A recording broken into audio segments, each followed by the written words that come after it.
So, like, have you ever been in a talk when somebody comes back from like a big mission trip or a thing and you haven't been there, and they like are trying to explain like this amazing experience they've had, and you're like, yeah, I wasn't there.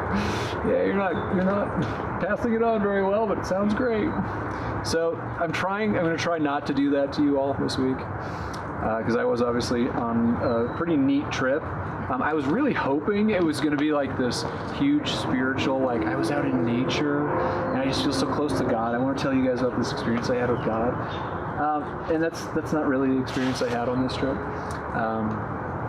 It was just kind of intense. It was a neat area. But actually what I came back from with it was just kind of a little sense of sadness for some of my brothers and sisters in the church. And I've noticed kind of this pattern as I've been looking at other things as I've been back trying to kind of get my feet in the water. So we were studying ecology and spirituality, how those kind of connect. And if you've studied ecology in the last few years, you'll know it's really depressing, the things we are doing to the world and kind of the weather patterns have changed. And a really strong theme I read. We read a lot of theological stuff, we read a lot of secular stuff. But just a big theme I saw in a lot of that was just kind of hopelessness. Like, it's too late, the changes required of us are too big, it can't actually be done. And then we were talking with some of these church leaders. I was talking with church leaders locally here, which is some of the other Presbyterian churches this week, and I kind of got that theme again. Like, I recognize some things need to change in our lives. We recognize our communities aren't always where we wanted them to be. I'm just not sure we can do anything about it at this point. Like, it's just the way it is. And I got that same kind of just sense of stuckness in another one. And then I've noticed it again. Yeah, get out of there. Go back. Yes. You don't get communion. You haven't been baptized. And then I noticed kind of a similar one in conversations at Coffee in the Park the last couple of weeks. I feel like half the people I'm talking to are kind of sad that kind of COVID is over in some ways. So then a lot of people saying, I don't know if I'm ready for the rush. You know, like it just feels like we're getting busy, we're going back to normal things. And other people are just like, I just don't feel like it's ever going to be normal again. Like, I just wanted it, I want my life from before COVID back. So those two are real fun to put in a conversation. But just kind of a sense of almost stuckness again. Things aren't the way I wanted them to be. Things aren't what I think they were supposed to be. And just hearing that theme from so many different places, folks that have spiritual backgrounds, folks that don't, folks that say they believe in, the hope of the kingdom, folks that don't. I was just a little struck this week, and then I noticed it again in my Bible readings. This week, one of my kind of devotions was in the beginning of Exodus, and it was where Moses goes back and tells Pharaoh the first time, set my people free, right?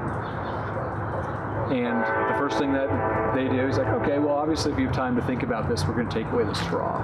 And it gets much, much worse.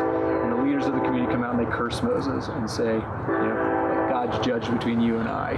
And Moses is like, we're here to free everybody. Why is it getting uglier? Why is it getting worse? And then I saw it again in the beginning of the Gospels, when the number of people that just seem broken and stuck, right? That they've been conquered by the Romans. They're questioning themselves, does God still do things? Is God moving in the world anymore? And then in the midst of kind of just hearing that same message again of stuckness, of not moving forward, I was really struck by what I think is probably a really familiar passage, how Jesus chooses to start his ministry. And I think that message is the same to those people that feel stuck, whether that's you right now or not. Those people are all around us. Some of them are following Jesus. Some of them are leading people in following Jesus. Some of them are neighbors who don't think there is any such thing, that there is no real reason for hope, right?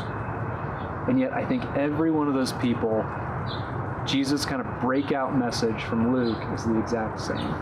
Because I think you're going to see, like I was, when Jesus chooses to publicly proclaim himself for the first time, he speaks almost directly to that message, which seems to be a really occurring one, right? Nowadays, in the Bible, sense of stuckness, the fact that there's no way out, the fact that we are too far gone or can't be moved.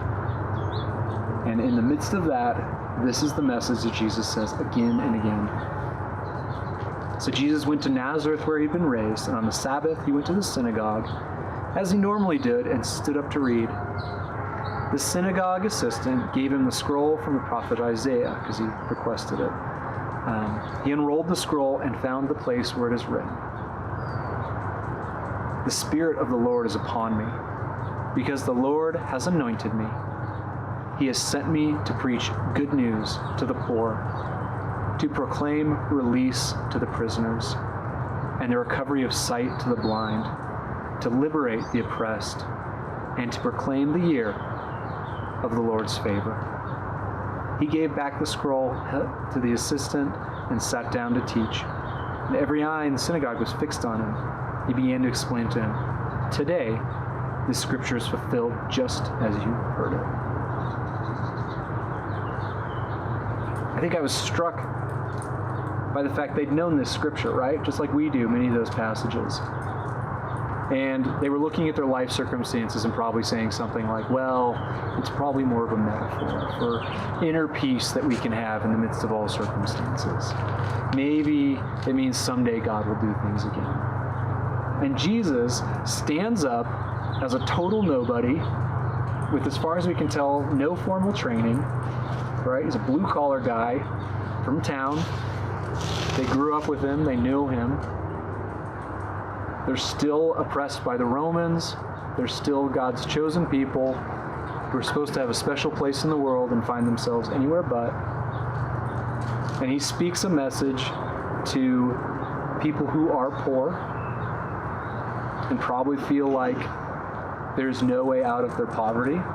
There will never be enough for me no matter how hard I work.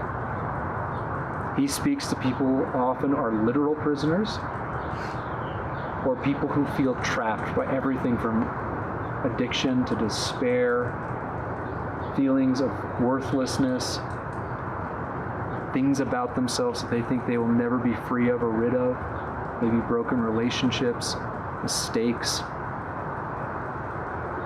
He talks to people who are blind, literally, long before there were people to take care of them, who could starve if they didn't have family willing to take care of them. He talks to those of us who are blind in the sense of we don't know what we're doing in life, don't feel in control a lot of the time, don't have the answers we feel like we're supposed to. He talks to liberate the oppressed. Politically, that's a lot of people very literally in the world right now. There are a lot of other people who are oppressed by all kinds of things that we just talked about as well. Ignorance, spiritual darkness, addiction. Those who are supposed to love them, protect them, doing anything but. Systems in the world that don't feel fair, don't feel like they will ever be valued within. And in the midst of every one of those situations, from the day he spoke this down to the present, the Spirit of the Lord is upon me, because the Lord has anointed me, picked me, chosen me, set me aside for this message. He has sent me to preach good news to the poor, to proclaim the release of the prisoners, recovery of sight to the blind, to liberate the oppressed, and to proclaim the year of the Lord's favor. And today this scripture has been fulfilled just as you heard it.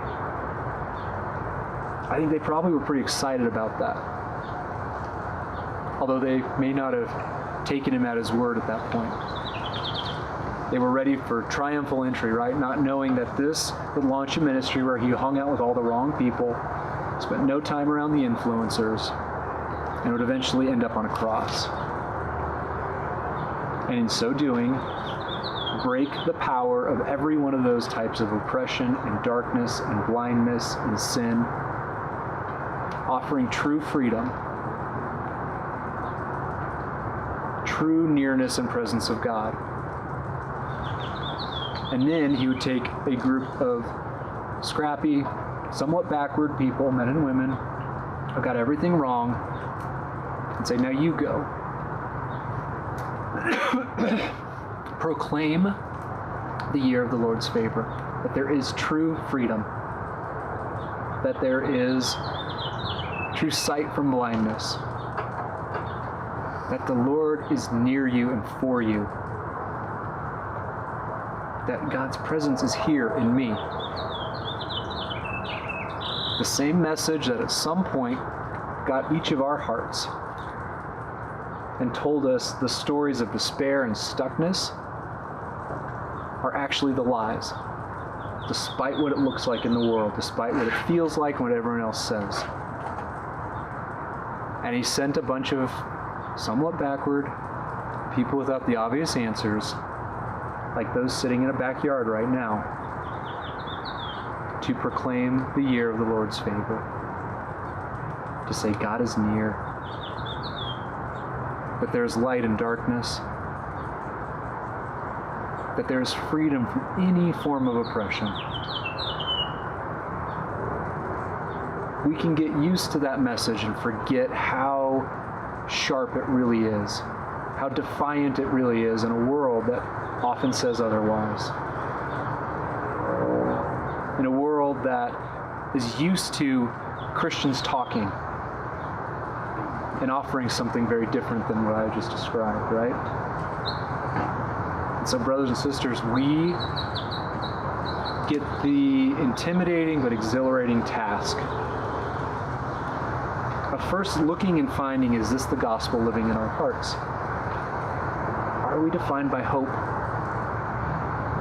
Have we experienced this freedom anew because it's there for us? Do we look around at the folks with us, our co-workers, our neighbors, our friends, our family members,